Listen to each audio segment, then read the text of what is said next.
The only reason I showed up that night was because she threatened to throw my vinyl collection in the trash. I wish I was joking. I had planned to stay home, heat up leftover chili, and finally listen to that rare swallowtail pressing of Electric Heartache I won on eBay. But at 6:18 p.m., I got a text from Corinne that just said, "If you skip this again, your records are gone." So yeah, that's how I ended up squeezing into a dress shirt that hadn't seen daylight since my cousin Franklin's third wedding, just to attend some corporate spring mixer she insisted I be part of. Except this time, I knew something was off. Not like before, not the subtle kind of weird. This was different. She was prepared, and not in the "oh, I hope my husband has fun tonight" kind of way. No, this was tactical.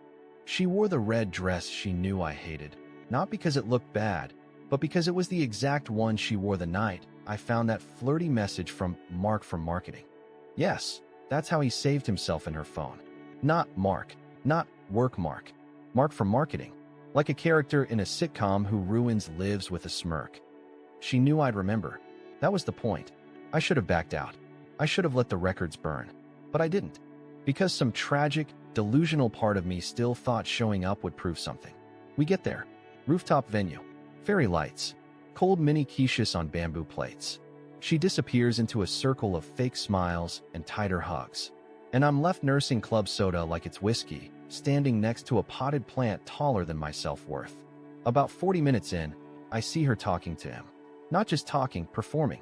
Hand on his shoulder, that exaggerated laugh she saves for people she thinks might offer her something better than me. He leans in. She doesn't flinch. And here's the worst part. She looks at me, right in the middle of all that. Her eyes lock onto mine across the rooftop. And instead of guilt, or fear, or even surprise, she smirks. Like I'm the idiot she's finally done hiding from. I froze.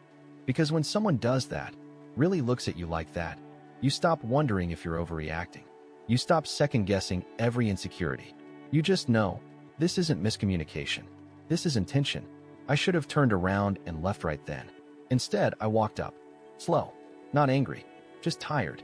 Tired like you feel when you've been shouting through glass and only just realized no one was ever on the other side.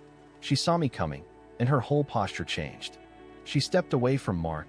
Yes, it was him. And she said, in front of everyone, "Lyle, I'm going to make this simple. Either you stay here, smile, and support me, or you leave. Right now, I'm done babysitting your insecurity." My ears rang. I couldn't believe she actually said it. Not in private, not gently, but as if it was a boardroom ultimatum. And I didn't say a thing. I turned around and walked out. No dramatic speech, no confrontation, just a quiet exit. And the weirdest part? As I walked toward the elevator, I heard laughter behind me. Her laughter, like I'd just done exactly what she wanted. Like I'd finally freed her. I didn't even realize I was crying until the doorman asked if I was all right. I told him I had something in my eye. He didn't buy it, but he nodded like he did. My phone buzzed twice before I even got to the sidewalk. Not from her. From a group chat, my cousin tagging me in some meme. Meanwhile, my marriage was disintegrating 6 floors above me under string lights and catered shrimp skewers. I didn't go home. I couldn't. Not yet. I wandered downtown like a lost intern after a failed job interview. At one point, I sat on a bench outside a laundromat and watched a stranger argue on FaceTime for 11 full minutes. I didn't hear the words. I just envied the fact that someone still cared enough to fight. Around midnight, I got a text from Corinne. No apology. No explanation. Just one line. "I told you to stay." That's it. No context. Like I had just embarrassed her. Like walking away from a public shaming was somehow me being dramatic. I didn't reply. Next morning, I got up early and went straight to the record store. Not to buy anything. I just wanted to be somewhere she wouldn't follow. Somewhere that didn't smell like her dry shampoo or the weird eucalyptus candles she started burning instead of talking to me. When I came back home around noon, she was in the kitchen making an omelet like nothing had happened. She didn't say hi, didn't ask where I'd gone, just flipped eggs like the rooftop incident had been a dream. I waited. Nothing. Finally, I broke the silence. "You embarrassed me," I said, trying to sound firm, but I already hated how my voice cracked. She didn't look at me. "I gave you a choice." In front of everyone, Corinne. She sighed like she was the one suffering. "Lyle, I'm done protecting your feelings. I've done that for too long. It's exhausting." That sentence, That one broke something in me.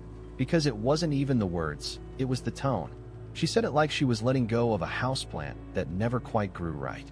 Like I was some withered thing she could finally stop watering. Over the next week, she acted like everything was fine. She cleaned. She made dinner twice.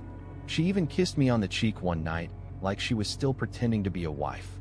But I noticed her phone always flipped screen down. Her laptop suddenly had a password. And when I asked her about it, she gave me that "Are we really doing this?" look, followed by, "Privacy is not betrayal." And maybe it isn't. But secrecy? Secrets in a marriage? That's a slow poison. So I started watching. Not in a creepy way, just aware. I paid attention to her habits. Who she called. How often she suddenly had to step out for walks she never used to take. I noticed she always dressed up more for her solo walks than she ever did for our date nights. One evening, I followed her. I know how that sounds. But it wasn't about spying, it was survival. I needed to know if I was crazy or if my gut had finally grown a spine. She didn't walk far, just down to the next block, then into a car waiting at the corner. I froze. I stayed hidden behind a parked SUV, staring like a heartbroken sitcom character. She got in. No hesitation. No checking over her shoulder. She just slid right in. The car didn't speed off. They sat there a few minutes, talking, laughing. She touched his arm. He touched her face. And then they kissed. Not just a peck. A kiss that looked like it had history. Like it had rhythm. Like they'd done it before. I couldn't breathe. I literally had to crouch down because my knees gave out. I sat on the curb, behind the SUV, trembling like I'd run a marathon. A part of me thought, maybe this is a dream. Maybe I'm still asleep, and I'll wake up and she'll be beside me, snoring and clutching my pillow like she always does. But I didn't wake up, and when the car finally drove off, I didn't go after them. I went home, slowly, like a man walking through the ruins of a house he built by hand. She got back 2 hours later, said she stopped by a friend's place, asked if I wanted soup. Soup. This woman cheated on me and offered soup. I stared at her, not saying a word, and she tilted her head and said, "What?" I said, "You kissed him." She blinked once. Only once. Then she walked out of the kitchen without answering. She didn't deny it. That's what messed me up more than the kiss itself. There was no shouting, no lies, no scrambling for an excuse. Just silence. Like she'd been waiting for me to catch up. Like this moment had already played out in her head 100 times, and she was bored with it now. I stood alone in the kitchen for a while after she left. The soup was still steaming. It smelled like chicken and betrayal. I dumped it straight down the sink. I slept on the couch that night. She didn't ask why, didn't come check, didn't send a text. I laid there staring at the ceiling, wondering how the hell we got from late-night pancake runs and just 5 more minutes cuddles to this icy battlefield where truth didn't even bother to knock first. The next morning, she was already dressed when I woke up. Hair curled, earrings on, lip gloss, the one she used to wear only on anniversaries or weddings. She was halfway out the door when I asked, "Are you going to see him again?" She paused with her hand on the doorknob, then turned slightly and said, "I don't think that's any of your business anymore." And just like that, she walked out. No guilt, no shame, just cold, polished finality. I called in sick to work. I couldn't think, couldn't breathe. I sat in the bedroom surrounded by pieces of our life. Our wedding photo, a pair of her heels kicked carelessly under the chair, the old hoodie she used to steal off my side of the closet. Then something broke in me. I pulled out a storage bin from under the bed. It was full of keepsakes, movie stubs, old cards, Polaroids, even that dumb snow globe from our first Christmas in Vermont. I started tearing them up, one by one. Not out of anger, just grief. Quiet, pathetic grief. By afternoon, I had a plan. Not revenge, not confrontation, just clarity. I needed to know everything. So I sent a message to someone I swore I'd never involve, her sister, Mallory. And I wrote, "I know about the affair. I just need to know how long it's been going on." No response for 10 minutes. Then 15. Then 30. Finally, 3 words appeared on the screen. "You should call me." Calling Mallory was like lighting a fuse I couldn't unburn. We weren't close, not even remotely. She always thought I was too plain, too cautious, too boring for her visionary sister. She used to call me Lyle the librarian, even though I've never worked in one. But when I heard her voice on the other end of the line, she didn't sound smug. She sounded tired. "I was wondering when you'd finally ask," she said. Just like that. No confusion, no outrage, just confirmation that this betrayal had roots deeper than I'd ever imagined. How long? I asked, my voice barely holding together. There was a pause, then she sighed. Lyle, it started in Phoenix. Phoenix, that stupid leadership conference. Months ago, before the rooftop party, before the silent walks, before the soup. I actually laughed. Not because it was funny, but because that meant they'd been fooling around for nearly 6 months while I was losing sleep over the temperature of her herbal tea. I bought her a weighted blanket during that trip because she told me she was stressed. I helped her pack. I drove her to the airport, and while I was texting her goodnight from our couch, she was sleeping in some guy's hotel bed, marked for marketing. I didn't want to be involved, Mallory said quickly, maybe realizing the silence on my end was more than shock. I told her it was wrong. I told her to end it. But she said, "What?" I snapped. "What did she say?" "That you'd get over it. That you always do." That hit like a punch to the ribs. Because it was true. I did always get over things. I forgave. I apologized first. I kept the peace. I was the husband who stayed calm, who smoothed over tension with dad jokes and long hugs and midnight grilled cheese. She counted on that. She built her affair on that. And now I was the last one to know. After I hung up, I didn't cry. Not like before. I just sat at the kitchen table, staring at the marble countertop we saved up for, wondering how many lies had been whispered across it. My hands were steady, my mind clearer than it had been in months. I got up, walked to the bedroom, and pulled her suitcase from the closet. I started packing. Not all of her things, just enough to send a message.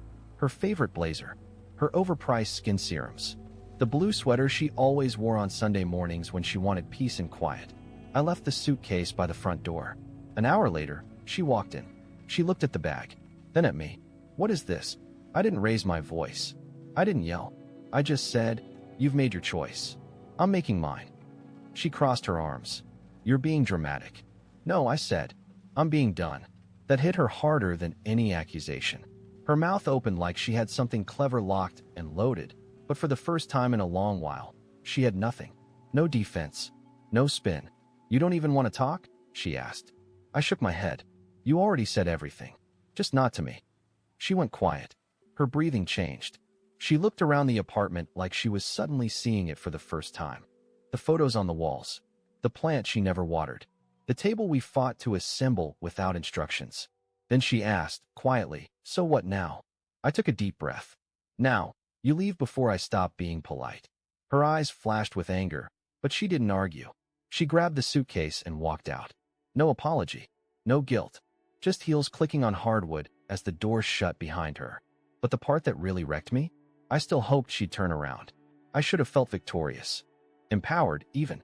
She walked out with that suitcase like it was just another business trip, and I stood there, chest tight, heart pounding, half expecting the building to collapse from the weight of what I'd just done.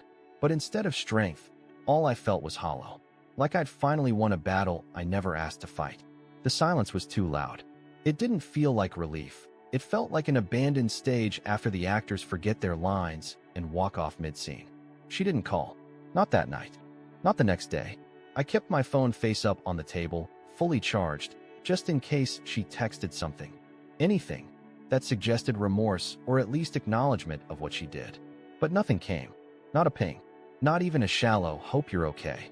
After 11 years together, I had officially become as relevant to her as a canceled appointment. Around day 3, I started to unravel. I kept hearing echoes of her voice in the apartment, her laugh from the hallway, the shuffle of her slippers in the bathroom. I even woke up at 2 a.m., thinking she'd climbed back into bed. I reached across the mattress like an idiot. Nothing but cold sheets. I thought about calling her. Not to beg, just to understand. But every time I picked up the phone, I pictured her curled up next to him, her phone lighting up with my name, and her sighing before turning it over, ignoring it like I was a missed notification from a food delivery app. I couldn't give her that satisfaction. Not anymore. So I did something I hadn't done in a long time. I left the house without telling anyone. No note. No plan. I just got in my car and drove. I ended up 2 towns over, parked in front of a diner we used to go to when things were still sweet between us. They used to serve this terrible coffee that tasted like warm regret, but the waffles made up for it. We'd sit in the corner booth and make dumb jokes about the jukebox that only played 3 songs. It was our spot. I sat in the car staring at it for maybe 20 minutes before I went inside. It hadn't changed. Still smelled like bacon grease and syrup. Still had the faded blue booths and the cook with the ZZ Top beard behind the counter. I slid into the back, ordered a coffee, and just sat there, staring, thinking. That's when I saw her. Not Corinne, her friend. Jenna. The same Jenna who used to tell me I was too soft, but always said it with a half smile, like maybe she didn't really mean it. She walked in, glanced around, and then froze when she saw me. "Lyle?" she said, tilting her head. I nodded. She walked over, slowly, like I was a deer she wasn't sure wouldn't bolt. "I didn't expect to see you here," she said, sliding into the booth without asking. "I didn't expect to see anyone," I muttered. She ordered a tea, didn't even glance at the menu. Then she looked me dead in the eye and asked, "Did she tell you the whole truth?" That sentence hit harder than I wanted it to. "I know she cheated," I said. "I know about Phoenix. I know about Mark. What else is there?"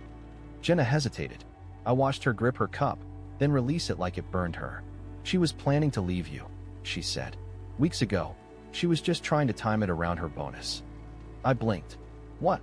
"She didn't want to walk out before her year-end review. Said it might look unstable. Told me she was going to wait, then move in with him." My stomach twisted. "So this whole time, she was just what?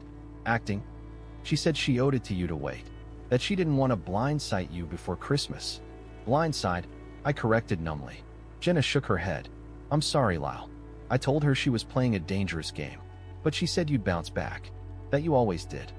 That same line again. "You always bounce back."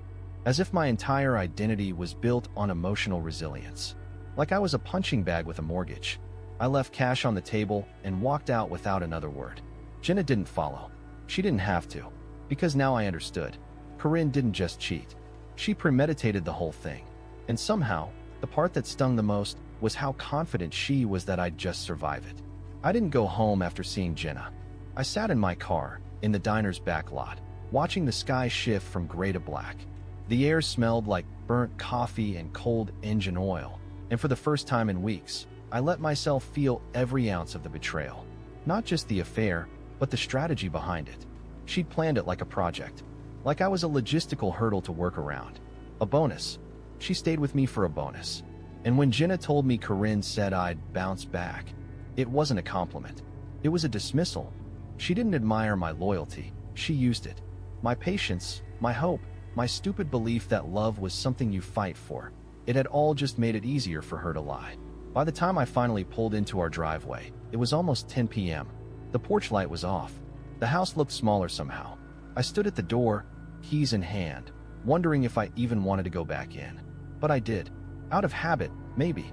Or stubbornness. That's when I saw the envelope. Propped neatly on the kitchen table, addressed in her handwriting.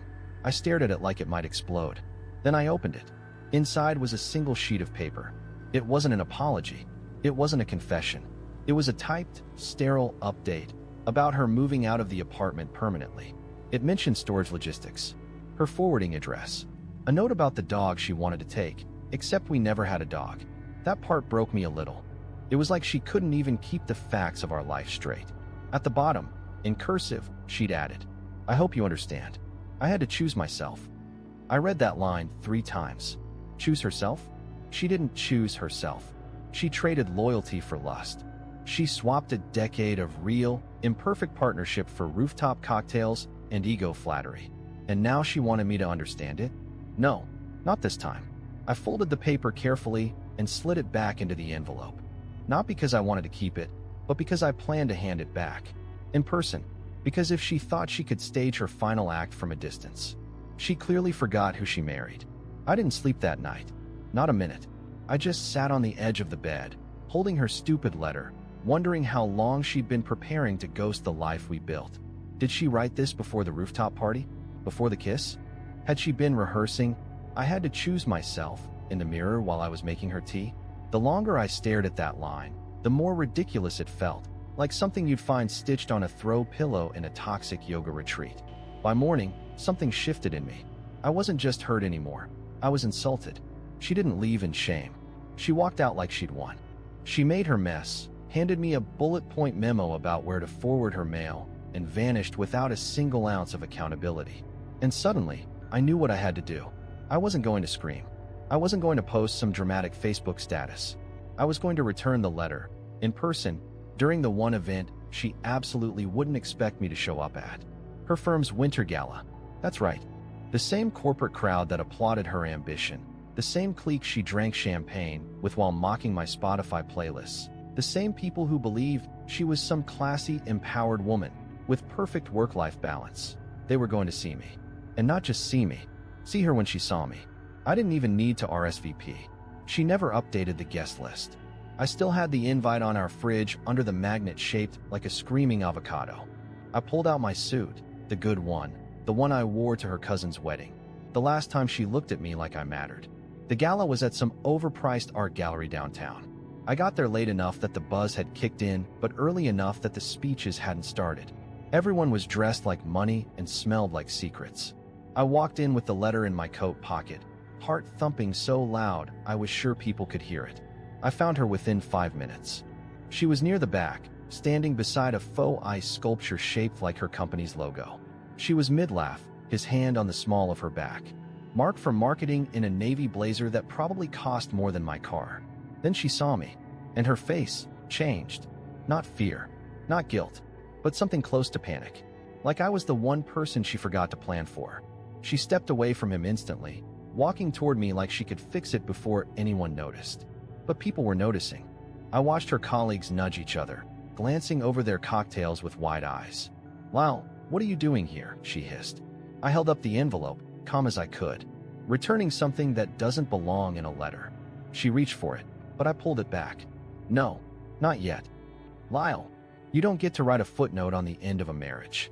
You don't get to type out your excuses and vanish while I'm still sitting in our apartment wondering if I left the stove on." "Keep your voice down," she whispered sharply. But I didn't raise it. I didn't need to. I leaned in slightly and said, "You had your exit. This is mine." Then I turned around, walked straight through the crowd, and dropped the envelope on the edge of the dessert table next to a tray of chocolate-covered lies. I didn't look back. I didn't have to, because I knew, right then, everyone had seen the look in her eyes. And no letter could undo that. I didn't cry on the way home. I thought I might. I thought maybe after the adrenaline wore off and the moment passed, the sadness would creep back in. The memories, the guilt, the what-if questions. But they didn't. For the first time in months, maybe years, there was quiet in my chest. Not emptiness, not ache, just quiet. When I got back to the apartment, I didn't even turn on the lights. I dropped my coat by the door, stood in the middle of the living room, and just breathed. No ringing phone. No passive-aggressive sighs from the other room. No pretending. No walking on eggshells. Just air. Just space. I slept for 10 hours that night. And in the morning, I opened all the windows. I deleted her contact. I boxed up the rest of her things. The books she never finished. The mug that said "Boss Babe." The half-empty bottle of shampoo she swore smelled like confidence. I set the box by the door. No rage. No fire. Just release. Over the next few weeks, something strange happened. I started laughing again. Like, actual belly laughing. Not the polite chuckle I'd learned to use during fights just to diffuse the tension. I went to a comedy show with my coworker Seth, who I'd been blowing off for months. We stayed out until midnight. I didn't feel guilty once. I picked up my guitar again. The one Corinne always said was too loud. I played in the evenings with the windows open, and a lady from the building across the courtyard actually clapped once. I smiled for a full hour after that. And then, one random Saturday, I met someone. Not in some dramatic rebound kind of way. Not on an app. I was at a bookstore of all places, in the bargain bin aisle, arguing with myself over whether I really needed a fifth copy of Mice and Men. Her name was Darcy. She made fun of my choice. We talked for 20 minutes before either of us realized we hadn't moved. And here's the thing. I didn't feel nervous, or bitter, or guarded. I just felt ready. Because that's the part they never tell you about betrayal. It breaks you, yes, but it also clears the wreckage. And if you survive it, if you really let the truth burn through every lie you told yourself to stay, what's left is real and free. I don't know what'll happen with Darcy, or where this new version of me is headed, but I know one thing for sure. The night she gave me that ultimatum, stay and support me, or walk away, she thought she was calling my bluff. But walking away wasn't weakness. It was the beginning of everything.